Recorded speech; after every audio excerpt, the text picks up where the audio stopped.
Nós da DMA estamos lançando o movimento Chega de Ligação Falsa. Milhões de brasileiros estão caindo em golpes telefônicos. Já caí no golpe telefônico. Por tentativas eu já passei por várias. Então chega de ligação falsa, né? Salve, salve Brasil! Sejam todos bem-vindos! Está começando mais um O Quinto Set, a cada 15 dias aqui no canal do New Balls Please. Uma convidada ou um convidado especial para falar de tênis de carreira, sobre a profissão, sobre absolutamente tudo. Papo aberto, como você já está acostumado. A convidada de hoje está intimamente ligada a tudo de melhor que aconteceu no tênis brasileiro neste século. Uma E no das passado pessoas mais rápidas de se mexer que eu conheço, porque era impossível pegar ela. A gente tentava e ela fugia da gente. também. Senhoras e senhores, Diana Gabani, assessora de comunicação de Gustavo Kirten, de Tomás Bellucci, de Beatriz Haddad Maia, agora de João Fonseca, do Rio Open, do SP Thiago Open, Monteiro. do Thiago Monteiro, ou seja, todo mundo que esteve lá em cima teve Diana ao lado. Muito obrigado por ter vindo. Eu sei que você não ama dar entrevistas, mas é muito legal te ouvir, porque você esteve ao lado do Guga, o maior da nossa história, você está ao lado do João num tempo completamente diferente, então isso gera muita curiosidade. Eu imagino que são dois mundos completamente distintos. Isso vai permear a nossa conversa, mas não só isso. Obrigado.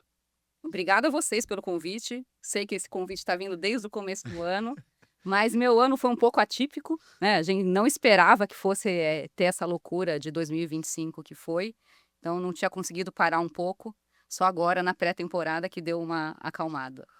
Di, a primeira pergunta que a gente faz aqui nesse programa é: qual é a sua relação com o tênis e como ela começou?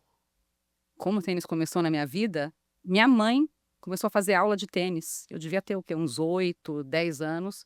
E aí a gente foi com ela e começou a fazer aula de tênis também. Tipo, viciadinha, assim, fazia clínica de tênis nas férias. Ali, devia ser o começo de 90, final dos anos 80. E depois a gente teve uma casa de campo com quadra de tênis, a família inteira jogava, de manhã até de noite. Então era tipo gosto da família jogar tênis.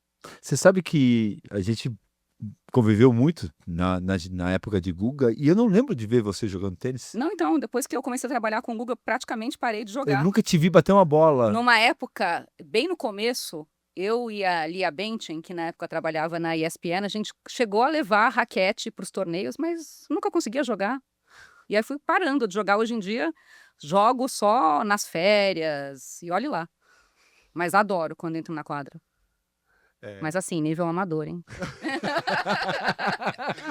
Nível amador. Não quero me comparar com as pessoas que eu trabalho. Não, de jeito nenhum.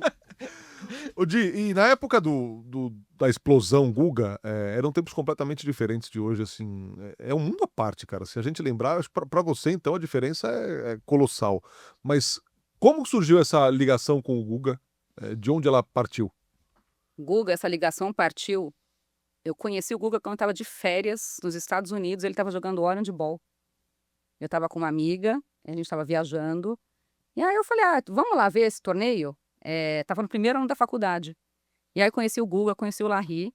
Aí eu falei, eu não sei muito de assessoria de imprensa. Eu já fazia um estágio com o Chiquinho Leite Moreira, na época, que me abriu muitas portas, inclusive.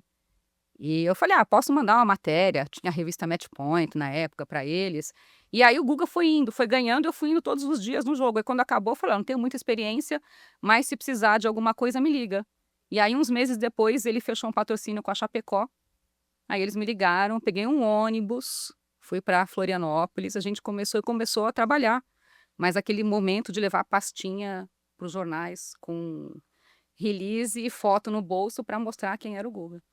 Qual a grande diferença que você vê daquele mundo de começar a ser uma assessora de imprensa? Eu não falo do lado, porque tem internet, da pessoa assessora de imprensa. Se passou muito tempo e existem vários tipos de assessores de imprensa. Como que você vê isso? Acho que é um trabalho completamente, assim, diferente. Claro que tem o trabalho de bloquear o acesso. Acho que esse trabalho sempre vai ter. Mas naquela época, primeiro que as pessoas não entendiam de tênis. Então é isso, não sabiam quem era o Guga, então tinha que ir nos lugares, mostrar quem ele era. E eu recebia ligações assim que ele ganhou o Roland Garros. Era assim, perdeu, tá eliminado? O que é a quadra de grama? O que é a quadra de saibro? Então, e não tinha um acesso a resultados tão grande. Então, às vezes, eu mesmo ficava ligando para os torneios quando eu não estava junto para ver qual era o resultado, ligando, telefone, né? E hoje em dia isso está muito divulgado, então não é mais um trabalho de divulgar o atleta. Isso aqui já acontece naturalmente. Todo mundo tem acesso, tem câmera em todas as quadras de treino do mundo.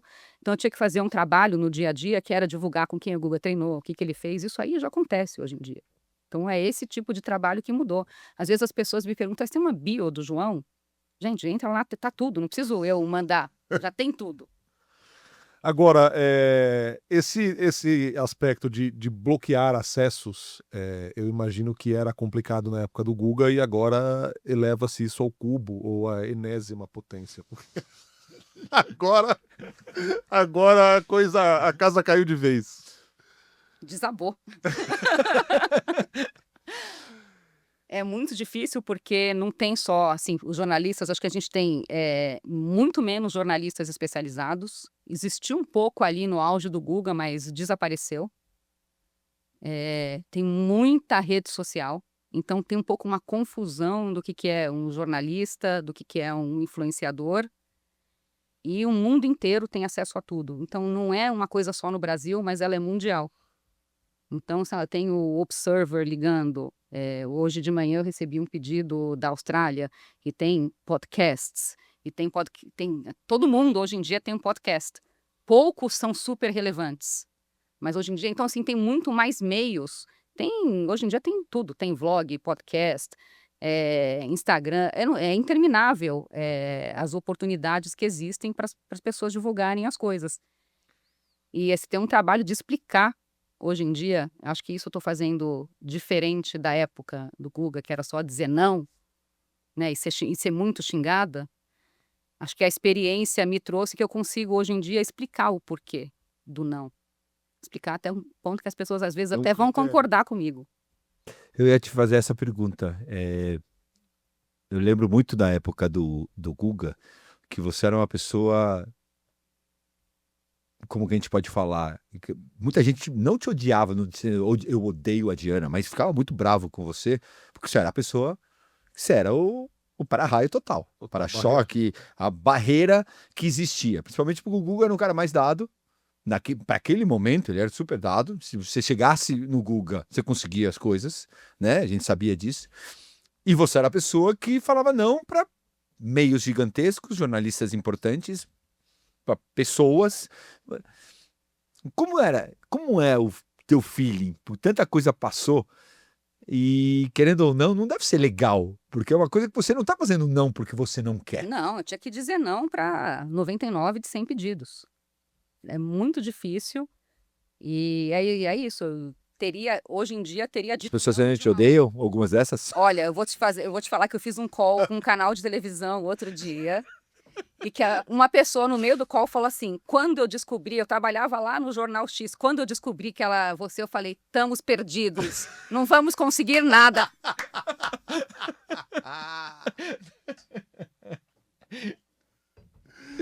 Então, as pessoas têm memória. Ô Di, agora, é óbvio que assim, você falou aqui, podcast, influenciador, jornalista, e a gente vê um pouco disso acontecendo eu acho que até no tênis, porque a gente pega um monte de perguntas aí nos torneios fora, que são perguntas de pessoas que não fazem a menor ideia do que estão fazendo ali. Além de ter esse feeling, é possível você peneirar 100% do que vai chegar ao atleta que você assessora? Acho que 100% não, porque sempre vai ter alguma coisa que talvez eu não tivesse preparada, né? Eu tento me preparar, tento preparar o João, Bia, Thiago, quando vão aí, o Lui, quando vão para ir para algumas entrevistas.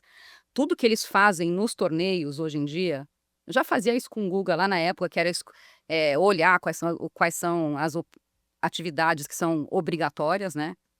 O Fino sabe que o atleta tem que dar 60 minutos a 2 horas por semana para a ATP, escolher quais são as atividades mais interessantes.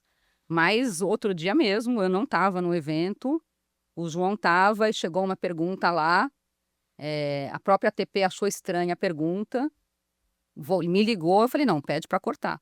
Acho que não é uma vida, uma coisa muito pessoal, acho que não faz sentido entrar nesse contexto. Então é nessa hora que, apesar de você ter visto as perguntas que eles me mandam, alguém chega lá e faz uma pergunta que não estava no script. E aí você não tem muito o que fazer.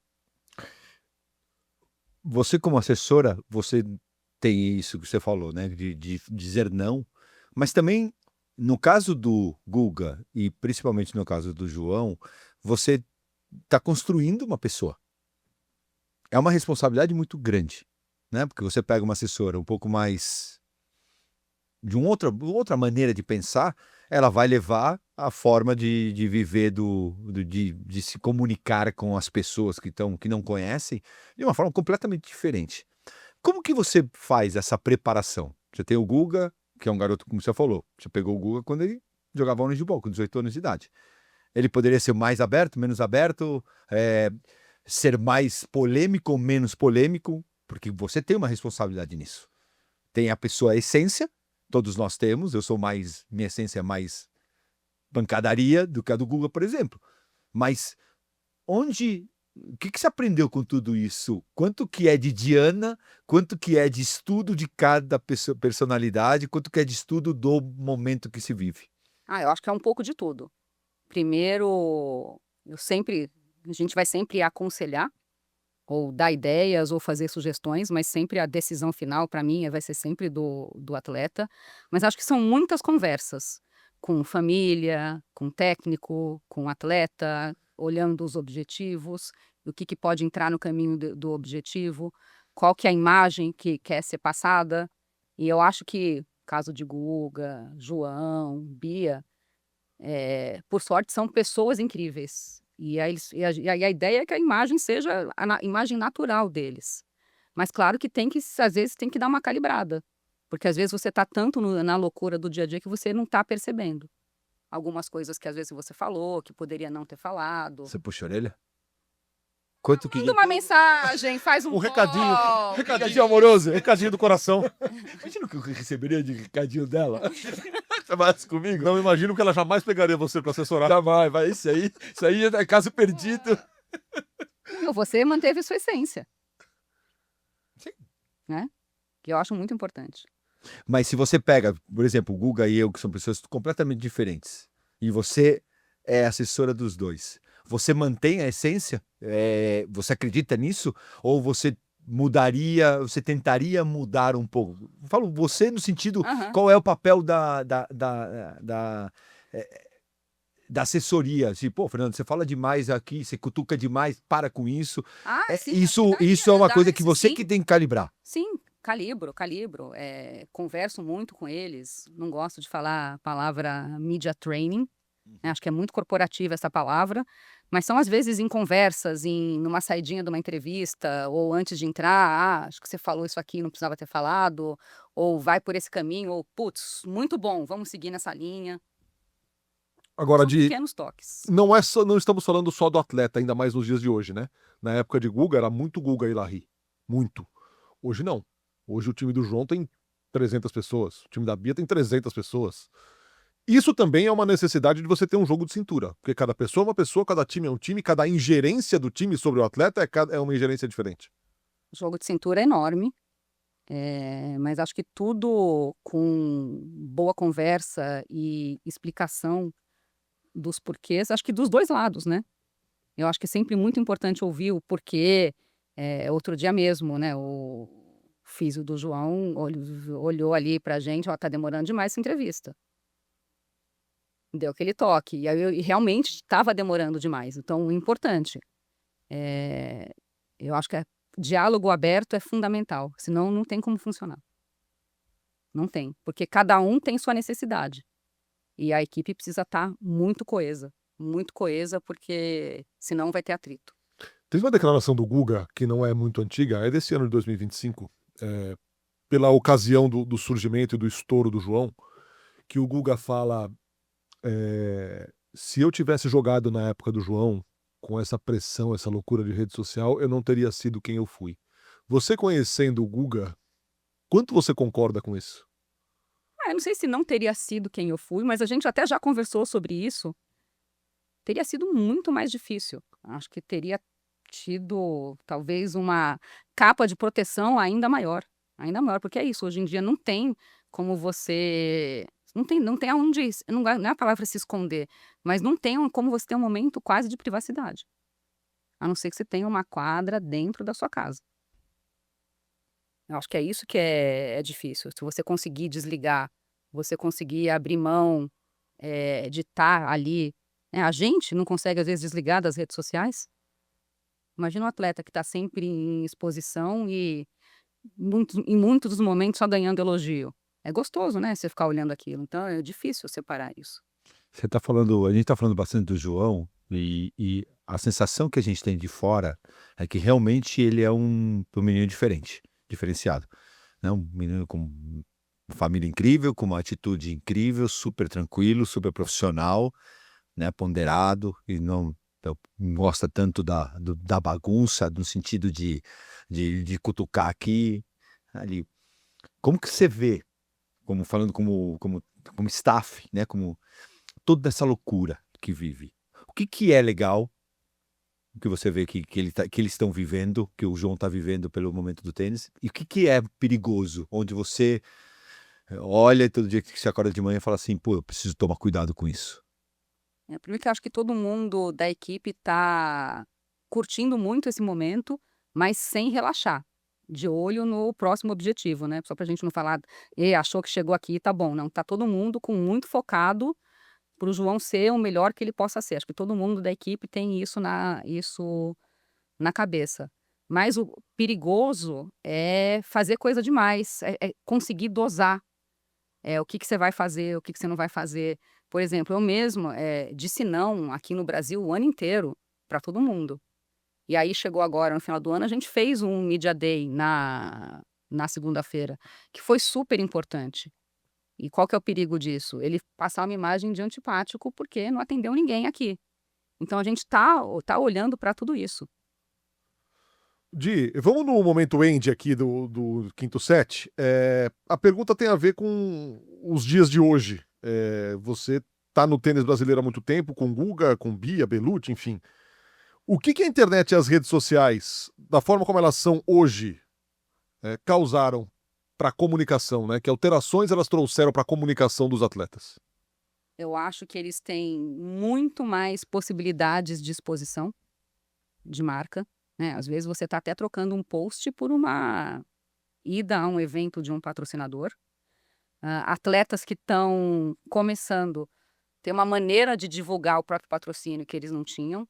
Eles conseguem muito controlar a mensagem, caso eles queiram. Então, eu acho que isso é um pouco diferente. Isso não existia antigamente. E passou a ser mais uma atribuição da assessoria de comunicação, né? Sim, não tem como, né? A gente, no caso do João, tem uma pessoa que cuida de redes sociais, a Bia tem uma pessoa, o Thiago gosta muito de fazer e faz isso muito bem feito, mas os atletas tops, todos têm uma pessoa de redes sociais que está sempre ligada à pessoa de comunicação.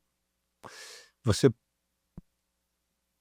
na geração Guga, você foi e participou dos momentos mais incríveis que eu acho que qualquer pessoa que está assistindo a gente gostaria de estar sentado ali, né? Pô, do Master, Roland Garros e todos aqueles momentos.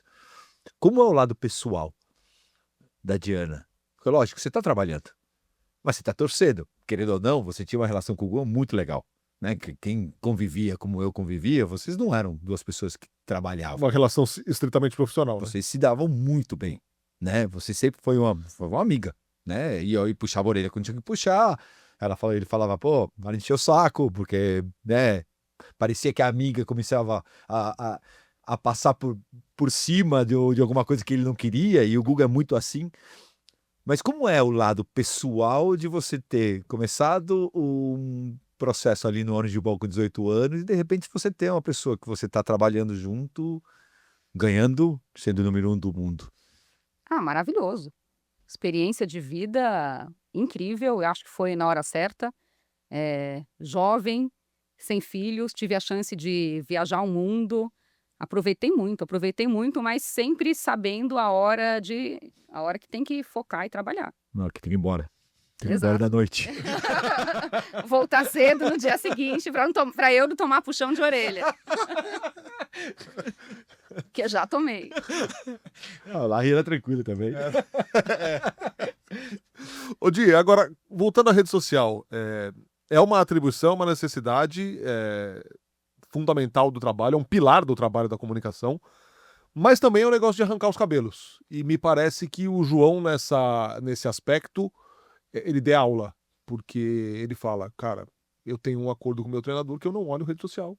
E coisa do tipo é bom pro atleta, porque do jeito que você falou, tem muito elogio, mas na primeira derrota tem muita pancadaria. O próprio João, quando Na engatou hora uma que- sequência de derrotas ali, todo mundo começa, Na uma hora que farsa, uma perde um mentira. set, não é nem uma Exato. derrota, é na hora que perde um set.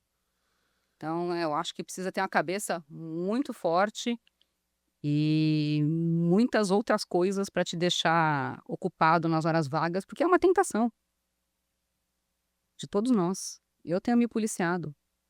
Imagina um atleta que está ali horas no quarto do hotel com a tentação que ele vai ter.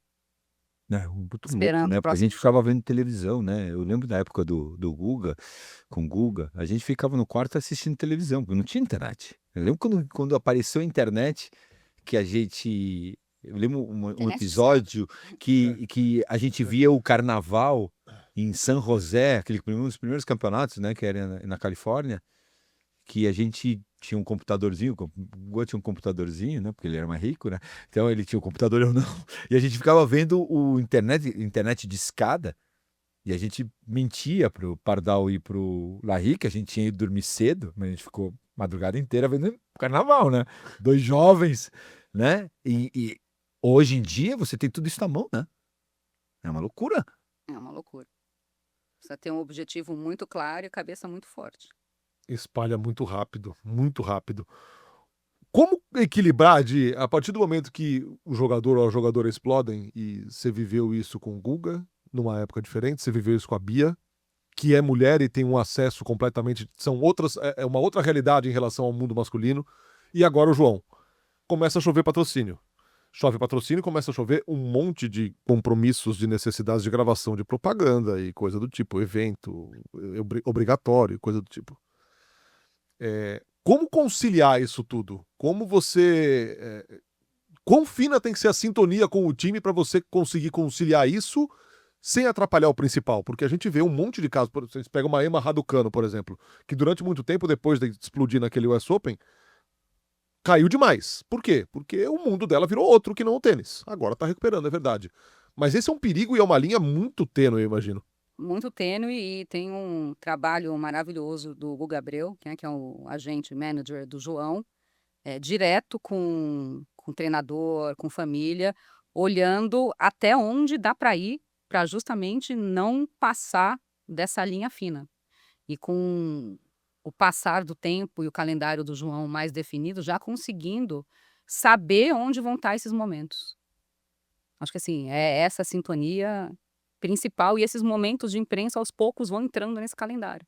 Quanto importante, a gente falou bastante do João, a Bia entra nos últimos anos numa importância absurda, né? A gente teve Maristera, depois teve várias boas jogadoras, mas nunca a gente teve uma expoente tão pesada como ela.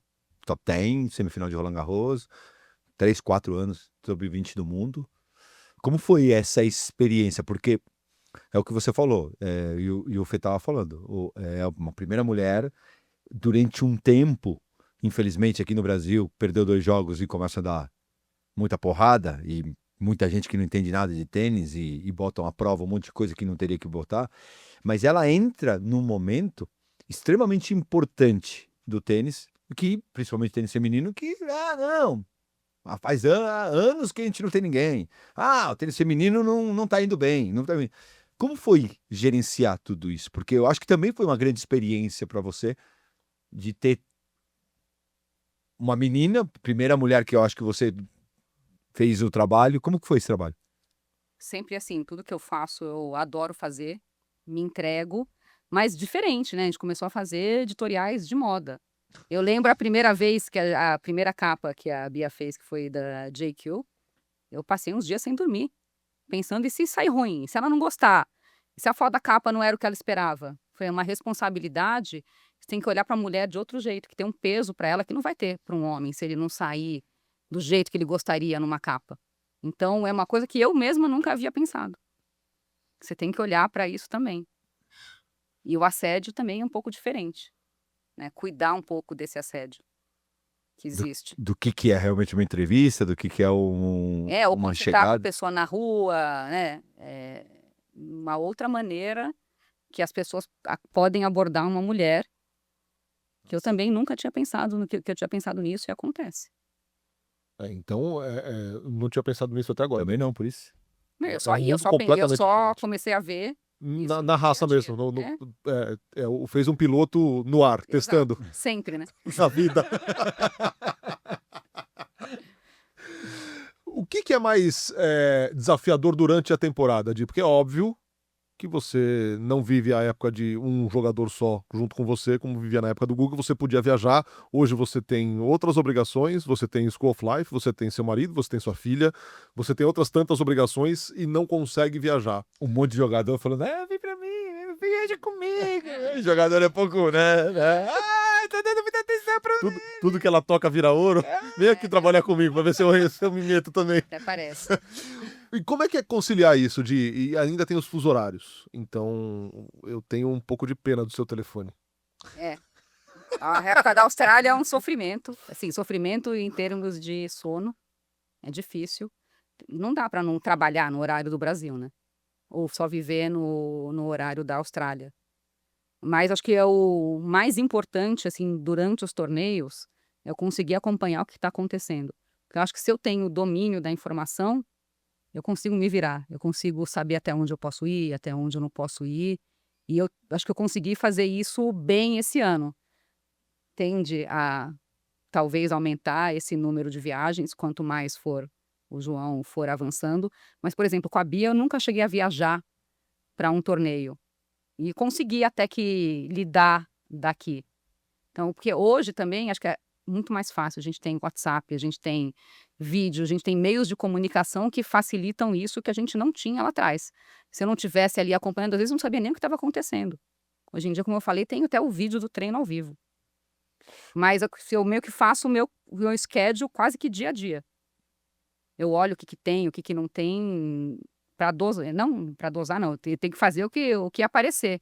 Mas para eu conseguir organizar a minha agenda. O mundo ideal seria você ter alguém da sua total confiança com os seus jogadores e suas jogadoras mundo afora, ou isso não é, você não acha isso vital? Acho que por enquanto não. E eu acho que tem uma diferença, mesmo que eu coloque uma pessoa de 100% de confiança, de eu já ter estado no circuito e de eu conhecer as pessoas, porque por incrível que pareça, passa o tempo, mas as mesmas pessoas continuam trabalhando. E acho que esse contato, acho que facilita muita coisa. Você ter estado presente durante muito tempo te trouxe muitos atalhos. Sim, muitos atalhos, que acabam eventualmente beneficiando o jogador.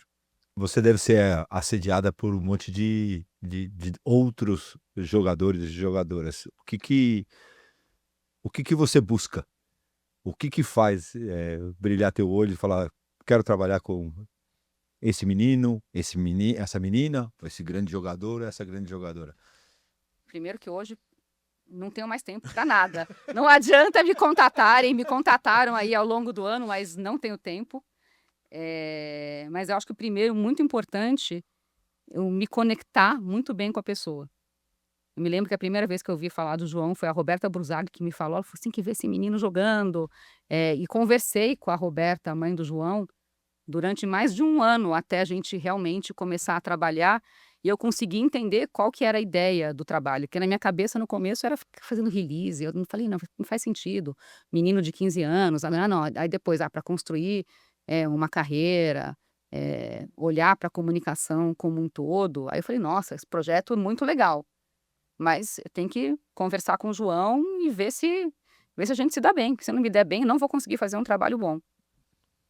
E aí foi. E a Bia, a mesma coisa. A primeira vez que ela me ligou, ela falou, não te conheço muito bem, mas sempre me falaram bem de você. Eu falei, vamos bater um papo.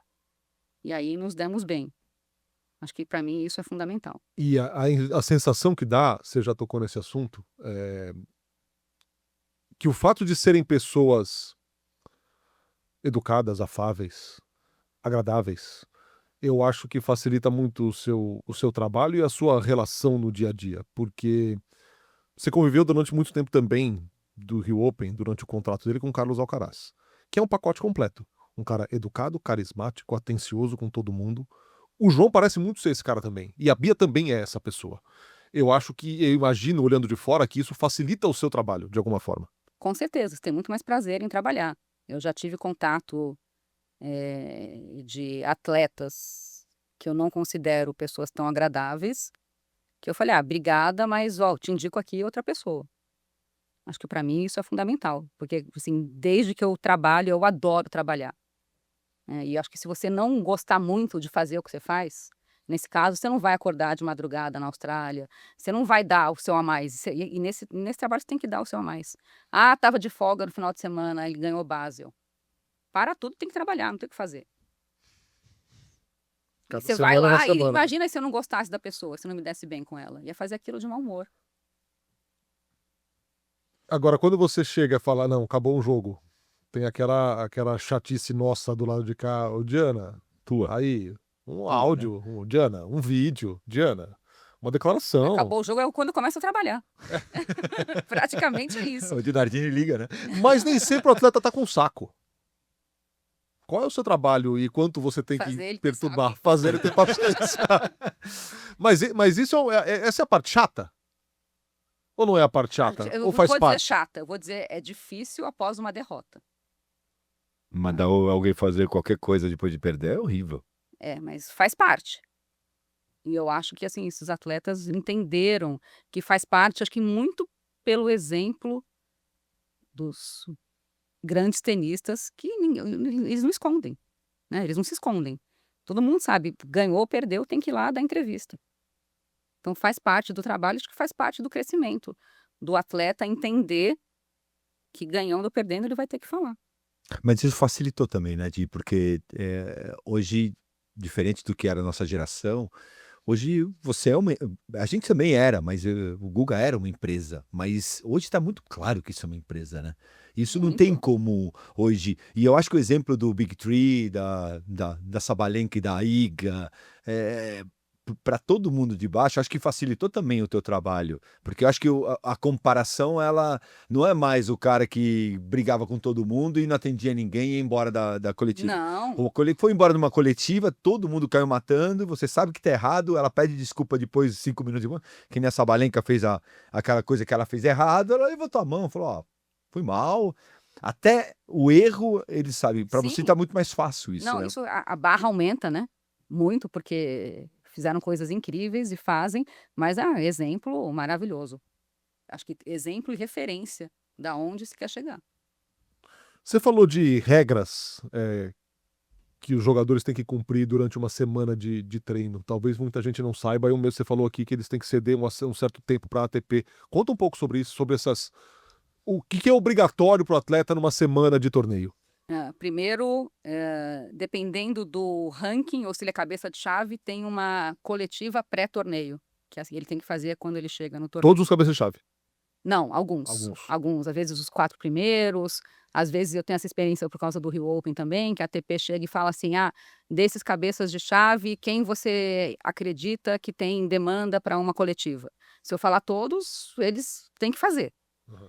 Então eles têm que fazer essa entrevista pré-coletiva, eles têm que atender a imprensa pós-jogo, ganhando ou perdendo, se houver demanda. Tem aquela entrevista na quadra, né, que a gente sempre assiste, que ela é obrigatória. E aí, além disso, tem uma série de compromissos para promover o tênis. E esses compromissos podem ser divididos em dar entrevista, em fazer um meet and greet com o patrocinador, em ir tirar foto em algum lugar icônico da cidade, em gravar um vídeo para um Reels da ATP.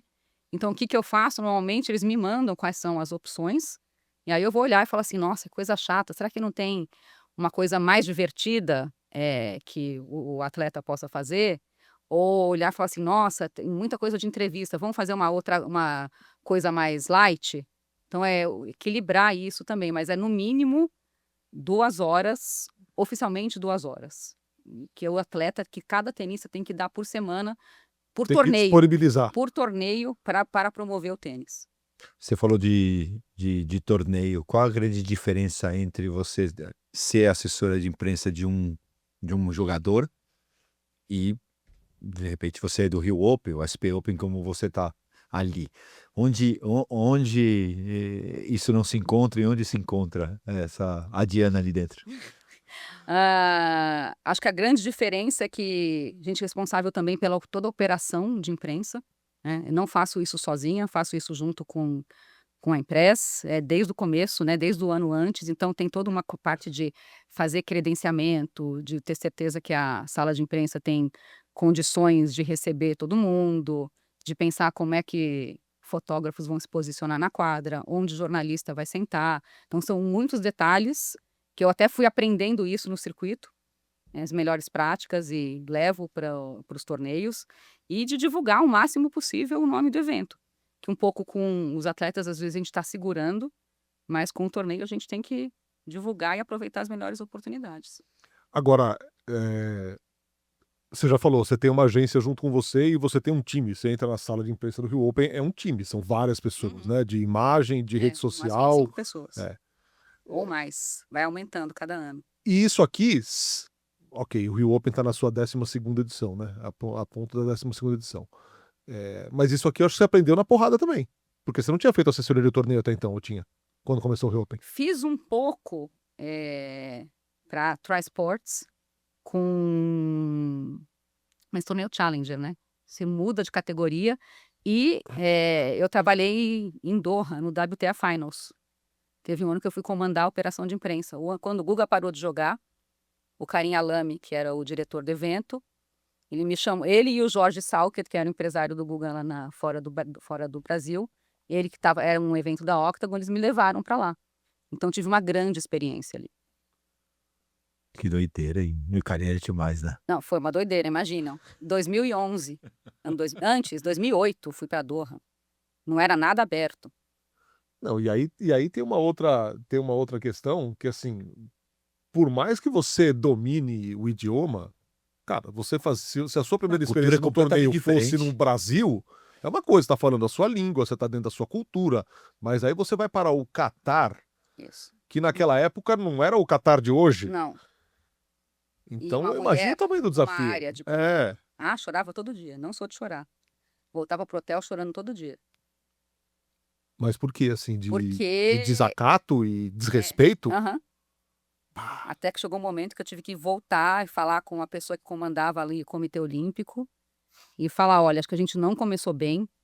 Para eles, quando eu cheguei lá, foi uma surpresa. Eles não estavam esperando que eu chegasse lá, uma mulher, e de repente chegou alguém para tocar a comunicação do evento inteiro, incluindo a operação. Então eu falava assim, preciso de 20 armários na sala de imprensa. Chegavam 5.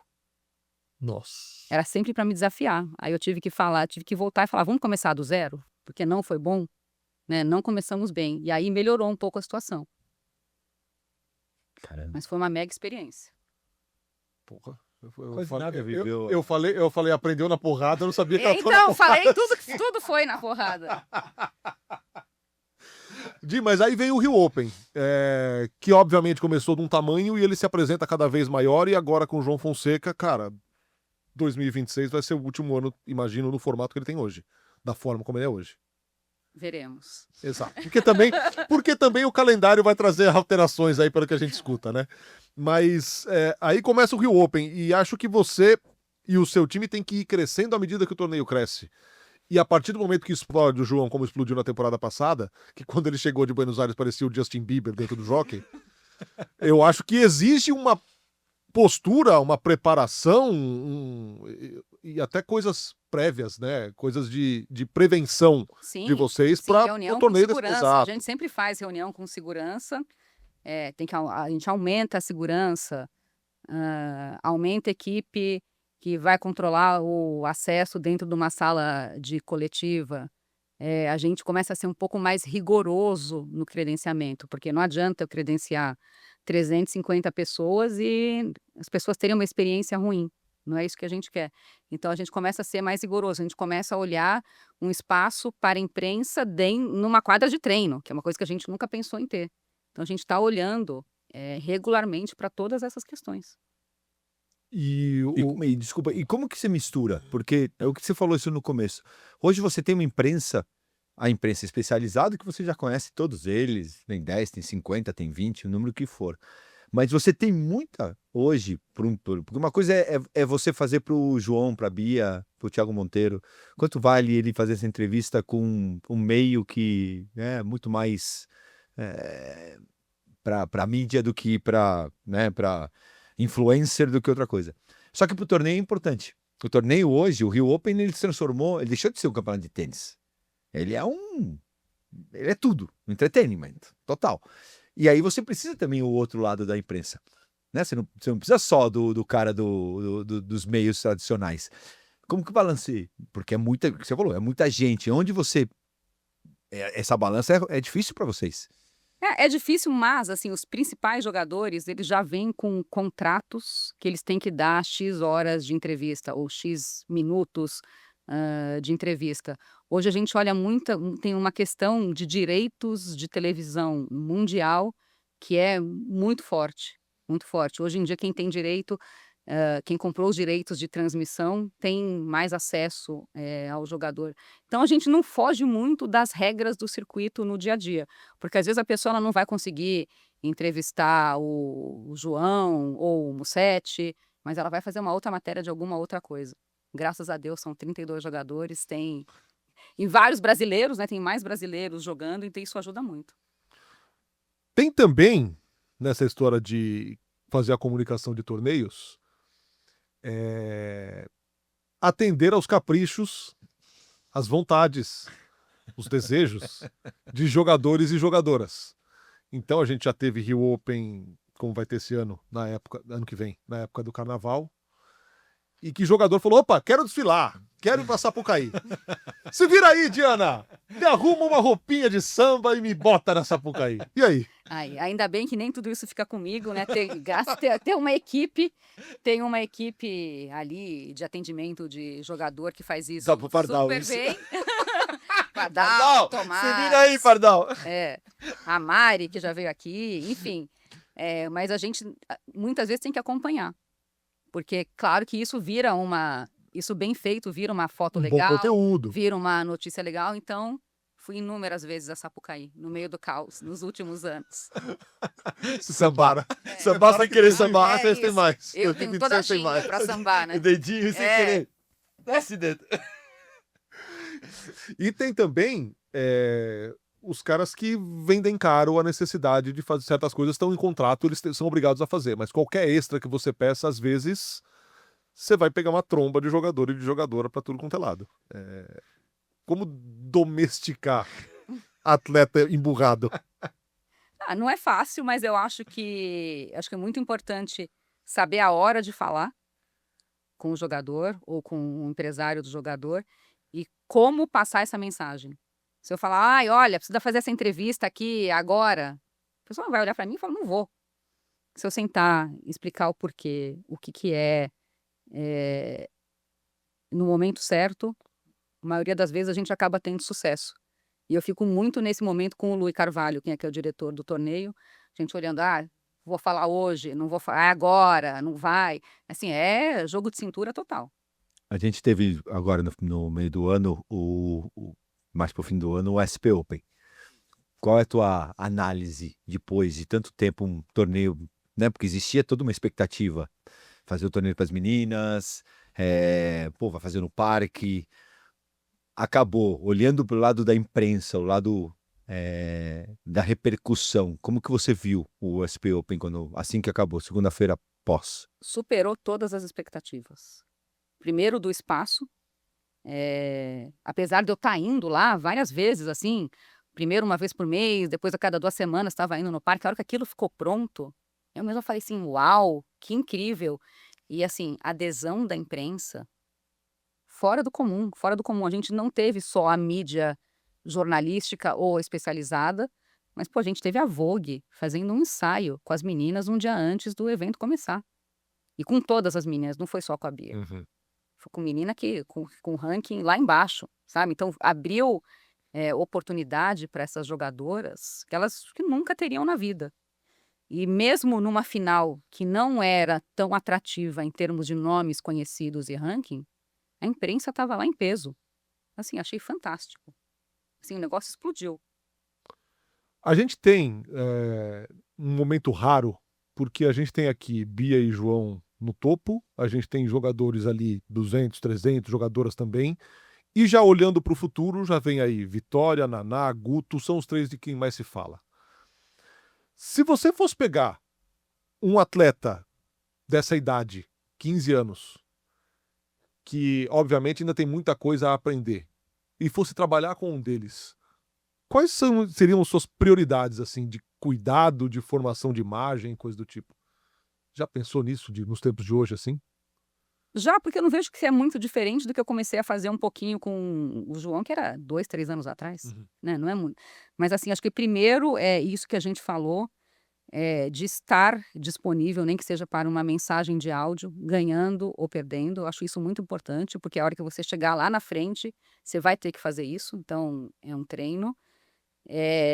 Eu acho que dosar muito bem a quantidade de entrevistas que são feitas, que não é nem por cansaço, né? Às vezes é muito por perder o foco. É muito fácil você se ver numa televisão ou no Instagram e começar a se achar mais do que você é. Então, acho que isso é muito importante. Acho que tratar as pessoas muito bem. Você pode não gostar daquela pessoa, mas ela está ali fazendo o trabalho dela. Então, penso muito, muito nessas questões. Acho que ser verdadeiro, ser você, sabe? Eu não criaria uma persona. Isso levantou uma coisa muito interessante, que sempre foi uma dúvida minha, e sendo muito sincero aqui. Quando o Guga apareceu, vocês tiveram essa postura de fechar um pouco ele e de não dar tanta entrevista. E sempre existiu essa dúvida. Por um lado, tira o lado de você atrapalhar. Não estou falando aqui sobre o atrapalhar, sobre imagem mesmo, né? Construção de uma imagem. O deixar que essa pessoa seja mais midiática ou menos midiática. Isso é muito pela pessoa ou essa é uma estratégia de marketing que de repente vocês, como assessores, acreditam? Agora você usou, não aparecer tanto. Isso é um controle que você tem, né? Porque 5 entrevistas ou 8 entrevistas, pode ser que você não atrapalhe o treinamento do jogador, mas pode ser que você mude a percepção do público a respeito da pessoa. Como que isso? Por que isso? Onde está esse segredo? Se é um segredo que a gente pode falar. Tô aqui pensando. Não, como colocar isso de uma. Eu acho que às vezes as coisas vão acontecendo. Eu acho que no caso do Guga e outros jogadores, com esse foco assim, de ser número 1 do mundo, eu fui aprendendo com todos esses treinadores que às vezes qualquer desvio também atrapalha. Atrapalha no foco. Às vezes, você passou um dia, se treinou, assim, numa pré-temporada. A pré-temporada não tem o que fazer. Não. Você está indo para academia de manhã e você sai de lá no final do dia. Ainda vai fazer uma entrevista. Eu acho que, assim, tira, assim, eu já entendi que qualquer desviada atrapalha no seu foco de ser o jogador melhor do mundo. Eu acho que é uma super exposição. Eu não vejo muito benefício para ninguém. Acho que quando ela acontece naturalmente, de uma quadra, de resultado, não vejo muito benefício para ninguém. Acho que às vezes até você perde um pouco o valor. Mas acho que nesse caso não foi nada disso. Não foi por perder o valor, mas foi por uma questão de respeitar a privacidade. Tinha uma questão, de ninguém nunca viu o Guga numa ilha de caras. Hoje as pessoas não devem nem saber o que é isso, mas lá atrás todo mundo ia na ilha de caras. Todo mundo ia num programa de auditório. Eu tive um episódio que a Hebe Camargo me ligou no meu celular. Me perguntou o que o Guga tem contra mim. Aí eu falei, não é isso. Né? Ele não está em São Paulo, para ele vir no seu programa, tem que pegar... As pessoas às vezes não pensam nisso, né? Tem que pegar um avião, tem que perder um dia de treino ou de descanso. E isso impacta lá na frente. E não era o perfil dele estar num programa de auditório. Às vezes a pessoa não se sente bem. E tem que respeitar. Nesse aspecto da blindagem, de ter uma passagem simbólica, histórica, e pra gente que trabalha na ESPN, ela é ainda mais simbólica, porque isso vira conversa toda hora e volta e meia nos diverte. Mas Até já sei onde você tá indo. conte sobre o caso. Conte sobre o caso de André Kfouri caçando o Gustavo Kirten no Havaí, nas férias do Guga. Aquilo ali já começou, né? Guga campeão de Lisboa. Aliás, hoje, né? Inclusive faz 25 anos. 25 anos 25 anos. do número 1. Jantamos, comemoramos. No dia seguinte de manhã, café da manhã. Tchau, tô indo embora, tô indo para Havaí. Comunicou na hora. Na hora, Comunicou e saiu. na hora. E foi. E foi. E aí a nossa missão naquele momento era não dizer aonde ele estava para deixar ele curtir e descansar. Então tem que parabenizar André Kfouri, porque aquela semana eu disse muito, não posso falar, não sei. Eu tô tendo flashbacks aqui, eu me lembrei, tipo, eu no telefone fixo dizendo não, não posso falar, daqui a pouco ele volta. E aí, quando aparece na ESPN, André Kfouri com Gustavo Kirten no Havaí, Não, e a me assessora avisou. de imprensa? Já Me avisou? avisou. Avisou? Guga avisou, graças a Deus. Pra eu desmaiar um pouco menos, né? Prepara essa bomba. Mas é muito Daquele interessante. jeito dele que vocês conhecem, né? Quase nada, né? E assim, o Guga, a gente teve recentemente, né, o exemplo do... Aliás, é uma coisa que eu ia te perguntar sobre o Alcaraz. Você conviveu muito com o Alcaraz no comecinho lá, primeiro torneio grande que ele disputou foi no Rio, e você Foi. estava lá. Sim. Já se esperava que ele fosse um jogador espetacular, mas de repente talvez não o fenômeno que ele se tornou depois. Falando como profissional, como é que você viu o documentário do Alcaraz, o A Mi Maneira, em que ele normaliza o pé na jaca para descomprimir e voltar a jogar? Eu queria ter visto a minha maneira da Biarritz do Guga. Muito bom. E a Diana, Muito bom. segurando na frente. Segurando. Não pode tirar Até- foto, não pode tirar foto. É isso, hoje em dia não daria para segurar, né? Não. Semana Não tem antes de segredo. Roland Garros em Biarritz. Maravilhoso.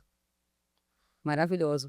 Como que eu vejo? Eu acho que ele teve não muita sorte, mas muita competência em ganhar Grand Slam logo na sequência que esse documentário saiu. Eu acho que se ele não tivesse ganhado, ele teria sido massacrado. Também acho. Mas eu acho que ele também, a partir desse momento, ele mostra um outro lado que é possível viver no tênis. Então, eu acho que para os jogadores é um exemplo que Por talvez isso que eu pode ser falei, interessante. normalizou o pé na jaca, Isso, né? isso. E aí quase no mesmo tom, a Sabalenka. Que é uma pessoa que consegue sorrir sendo número 1 com o mundo nas costas e consegue mostrar que vive. Sim, encontrou um jeito, né? Acho que muito importante cada um encontrar a sua maneira. Mas eu acho que é muito de personalidade, né? Muito de personalidade. E não tem assim, e a sensação que eu tenho, principalmente pelo que diz o Alcaraz no documentário, não, agora eu sou dono da minha própria vida, eu tenho a responsabilidade, eu sei o que eu estou fazendo, e provavelmente ele sabia, ele foi pra Não Ibiza e ganhou o sabia. Grand E Slam. assim, é muito claro ali, não teve cortes, né, de edição que eles cortaram. Ferreiro, Molina. Tem o Ferreiro falando que eu acho que você não deve ir. Isso, Molina, preparador a físico. cara do Molina. Exato. Fica Então, clara. isso eu achei muito bom, assim, de uma certa maneira, assim, realmente é o que é. Não está editado, exatamente como ele tomou a decisão. Eu acho muito interessante como precedente para novos jogadores. Eu acho que pode ser um jeito de evitar um problema aí de saúde mental. Não, e eu acho que é muito interessante porque óbvio que a gente não vai contar os nossos podres. Às vezes eu conto alguns, né? Mas todo mundo tem vida, né? Sim, Todo mundo tem vida. Só que hoje parece que tem uma blindagem sobre essa coisa da vida que não pode expor o que a gente faz, se a pessoa sai um pouquinho mais, se ele tomou uma cerveja um dia, se ele fez isso. Óbvio que... E hoje tá muito mais profissional, né, Gê? Hoje tá muito mais neurótico, eu diria. Não muito, porque é isso, não tem escape. O máximo que a gente fez ali atrás foi, tirar um filme de uma câmera de um fotógrafo num momento mais de privacidade. Hoje em dia não tem como. Não tem como. Então, acho que você tem que ir fazer o que você quiser fazer, sabendo do que pode acontecer. E, às vezes, não ligar. Falar, é o que o Alcaraz fez. Eu tomei essa decisão e eu vou. E tá tudo certo. voltando à questão dos torneios, a gente teve... Foi no US Open que o fotógrafo invadiu a quadra e passou para um lugar que não devia, num match point, alguma coisa assim? Foi no US Open, não foi? Foi. Eu tava lá. O que Desesperador. faz se caçar uma credencial num torneio? O que é o limite? Até onde pode ir? Acho que esse caso foi bem. Posso falar qual é o meu maior medo? Eu sempre falo isso no Rio Atentado? Open. Não, Ah, não, no credenciar um falsário. Ou credenciar uma pessoa. A gente já tive um caso no Rio Open, que eu não vi, mas acho que não sei se foi o Tomás ou o Lu que me chamou. O que faz esse fotógrafo com um celular aqui embaixo na quadra? Uf. E eu tinha credenciado um fotógrafo que não era um fotógrafo fotógrafo de fato, profissional. profissional. Então, meu maior medo é credenciar, sabe, essas gangues que existem, que assaltam sala de imprensa. O maior medo é credenciar essa pessoa. Mas o que faz tirar a credencial? Você entrar em lugares que você não deveria entrar. Entrevistar onde não deveria entrevistar. Isso, você tirar foto em lugares que você não pode fotografar. Vamos supor que eu te dei um acesso à sala de jogador para fazer uma entrevista, você vai lá e fotografa. Fotografa o cara de boca cheia. Teoricamente, você não pode tirar foto com os jogadores, mas todo mundo acaba pedindo em um certo momento. Mas aí você está num ambiente, não que o jogador está andando para ir para a quadra, você para o jogador para tirar foto. Sim, é capaz disso acontecer hoje em dia porque as pessoas Perderam a noção. perderam a noção e, apesar da gente ter umas diretrizes, ninguém lê, né? As pessoas saem fazendo. Eu sou um pouco. E você passar a credencial para outro, né? Isso é muito grave. Se eu tiver errado, toda a liberdade de falar que eu estou errado, por favor. Eu sou um pouco crítico. Como a gente estava falando, o tênis virou um grande mercado, um grande business hoje. E a gente vê, ao mesmo tempo, que o tenista, ele é peça fundamental nisso. Só que ele precisa também participar. Né? A gente tem empresas, hoje que eu estou do lado daqui, né? Mas ao mesmo tempo eu nunca vou perder o lado do tenista, eu consigo ver que o atleta não quer essa coisa, eu estou muito focado, eu não quero dar esse passo para também participar mais, mas ao mesmo tempo a gente tem as empresas, os torneios, com uma super necessidade do atleta participar. Você não acha que também um atleta está fazendo pouco? Além do trivial? E se ele fizesse mais, o nosso esporte seria mais forte? Mas eu acho que os tops fazem. E é isso que eu não entendo, às vezes, ali no meio, entre, sei lá, acho que eu vou dizer do 30 para cima. É aí que eu vejo que as pessoas poderiam fazer mais e não fazem. Às vezes tenho muito mais dificuldade com o atleta 70 do mundo do que com o top 10. Porque eu acho que os tops realmente eles se dão. Você vê o tanto de compromisso que eles fazem, é uma loucura. É uma loucura. Eles estão dando pro esporte, eles ficam na quadra não sei quanto tempo dando autógrafo. Parece uma besteira. Mas às vezes é 20 minutos, acabou o jogo, tá lá na quadra dando autógrafo. Mas os tops, acho que o pessoal que está ali no meio tem bastante a aprender. Você fala o negócio de comparecer em patrocinador e coisa do tipo, né? Você comentou um caso recente. A sensação que eu tenho, eu sempre falo isso no Rio Open, por exemplo, que é um torneio, parece que as pessoas não querem sair porque eles têm que dar autógrafo para as pessoas. Tudo bem, o Alcaraz sair, se ele tiver 45 coisas para fazer naquele dia, e ele sair meia hora para ter que... Então, é uma coisa a mais do 45 que ele tem que treinar. Agora, sejamos justos, né? Tem jogador que treina uma hora de manhã, uma hora de tarde, que já perdeu, e ele não sai da sala de jogadores, e ele perdeu no quali, ele ganhou o de cara ou ele perdeu na primeira rodada, e ele é 100 do mundo, 150 do mundo, o ranking pouco importa. Mas ele não sai. E ele não faz porque o cara que tá lá patrocinando, o filho dele conseguiu um autógrafo naquela bolona, para ele já é uma motivação para ele. E a gente sabe por que as pessoas patrocinam qualquer coisa? Por causa que é resultado e também pela empatia. O presidente de uma empresa gostar de tênis, a chance dessa empresa estar no tênis é muito maior do que o presidente gostar de vôlei. Então, se você agrada o filho do presidente com um autógrafo, uma foto e um oi, tudo bem? Que você bateu lá. Agora, se você não sai da sala de jogadores, você não tem empatia. Então, o menino, o filho desse presidente, passou no Rio Open 12 horas e ele não viu ninguém. O máximo que ele viu um jogador ali treinando de longe. Qual que foi a experiência dele? Pouca. É isso, por isso que eu... Você acha que você tinha essa noção quando você jogava? Eu não tinha essa noção. Eu acho que eu era mais aberto. Eu acho que era mais aberto. Eu acho que mas eu não tinha essa noção. Mas eu recebi. Eu sempre falo. Uhum, Eu sou criado por uma pessoa que eu amo, que é a Dani Giuntini. uhum. E a Dani puxava minha orelha. A Dani não foi. Por isso que eu gosto tanto da assessoria de imprensa, que não a assessoria, eu sou contra a assessoria do release, que é você também, que é a assessora do puxão de orelha, Indicar os caminhos. da canaleta, né? Eu vejo vocês como uma pessoa que está jogando boliche e tem a canaleta. Você deixa a canaleta aberta quando a pessoa está falando a coisa certa, porque não vai para canaleta. Quando você percebe que está falando besteira, levanta a canaleta para a bola bater e voltar, porque senão é toda hora na canaleta. A gente só faz besteira. Não, mas é verdade. E de um moleque, você bota dinheiro, você bota poder, você bota possibilidade, você bota voz nas pessoas. É óbvio que você vai falar besteira e vai fazer besteira imaturo.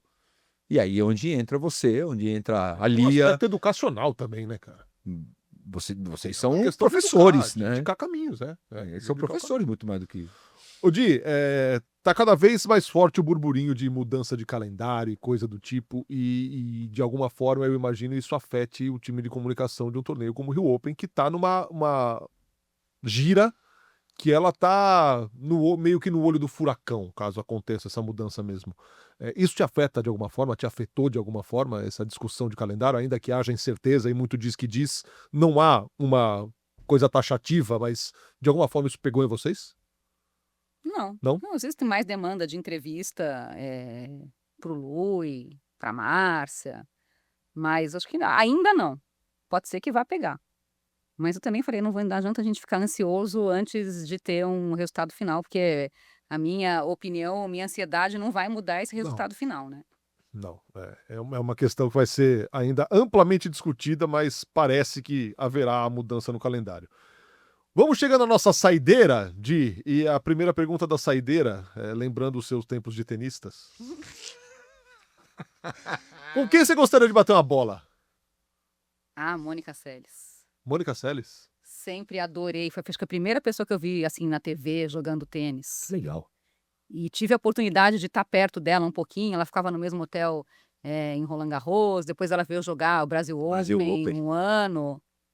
Tenho pena de não ter me aproximado um pouco mais, mas sempre adorei ver ela jogar.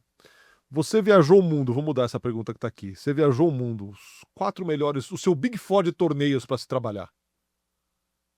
US Open dá todas as condições maravilhosas. Roland Garros, até eles reformarem o estádio, tinha uma cadeirinha lá na sala de imprensa com o meu nome. Que espetáculo, né? Lá na arquibancada. Eu acho que os torneios mudaram tanto esse ano. Esse ano não, assim, nos últimos anos. Depois desses. Indian Wells? Não. Indian Wells, eu não fui depois que renovou. Mas vou dizer, olha, que a gente recebe muitos elogios do Rio Open. Muitos, de gente que viaja o mundo e fala que não tem, às vezes, lugar melhor para trabalhar que Rio Open. Que legal. O Wimbledon melhorou muito, as condições também são muito boas. E a Austrália, todo mundo diz que melhorou. Mas também já faz anos que não vou. Esse eu gostaria de ir, cara. Esse eu tenho sonho de ir. Se você pudesse escolher alguém... Bom, você tem um espectro muito maior do que o nosso aqui normalmente, do que a gente ouve aqui normalmente, que a gente ouve sobre atletas, mas você com School of Life e visões mais profundas da vida do que simplesmente do esporte. Se você pudesse escolher alguém para bater um papo, uma pessoa, pode ser viva, morta, atleta, não atleta, filósofo, o que você quiser. Quem você queria ouvir por 1 hora, assim? Acho que são várias, mas eu estava lendo um pouquinho recentemente, por causa de um trabalho da minha filha na escola, mais sobre Jane Austen. Eu penso, essas mulheres, Jane Austen, Virginia Woolf, 100, 200 anos atrás, foram tão à frente do tempo, né? Se tornaram escritoras, defendendo mulheres contra casamentos arranjados. Gente, lá atrás, eles deviam ter uma cabeça que eu não consigo nem alcançar como que era na época. Para terminar, no seu baú de memórias, a sua melhor e a pior lembrança. Acho que melhor... Contáveis. Vai, vamos começar pela pior primeiro. Acho que experiência mais difícil foi quando teve o impasse se o Guga ia para as Olimpíadas ou não no ano 2000. Naquela época, recebi ligação do William Bonner no meu celular. Posso anunciar que ele não vai para as Olimpíadas. Isso. Sem Então, pressão. nenhuma, né? Então, assim, foi uma época. E só vou fechar o Jornal Nacional, tá? Vai ser o- Tipo isso. Então, assim, foi um momento, assim, acho que talvez de maior estresse, assim, estresse difícil, porque estresse de muito trabalho, é isso, com o domínio da informação você controla. Mas a gente não sabia o que ia acontecer naquele momento. Tinha que esperar uma resolução e todo mundo queria falar com o Guga, ele também não podia falar, não sabia o que ia acontecer. Então foi muito difícil e acho que o mais legal foi quando ganhou a Lisboa, para mim.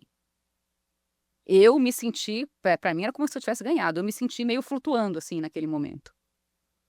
Campeão do Masters, vencendo Agassi e Sampras no mesmo torneio, algo que nunca aconteceu. Não, e chegando, sempre, assim, falando, me lembro que o Guga chegou no primeiro dia e falou, nem desarruma uma mala aí que eu não sei se eu vou conseguir jogar. Muito simbólico. 25 anos atrás. Hoje, né? Não, hoje não, filho. Um quarto de século. Hoje Exato. gravado. Hoje, gravado. quando estamos gravando. Di, obrigado demais por ter vindo, por ter aceito o convite. Espero que você não tenha sofrido muito. Não, foi um papo prazeroso. Me fez pensar em várias coisas. Muito bom, muito bom. Muito legal. Obrigado. Diana Gabani aqui no quinto set. Passar bem, hein? Passa bem. Valeu, gente. Obrigado a todos pela companhia. Em 15 dias, um novo episódio de O Quinto Set para você curtir aqui no canal do New Balls, Please. Tchau.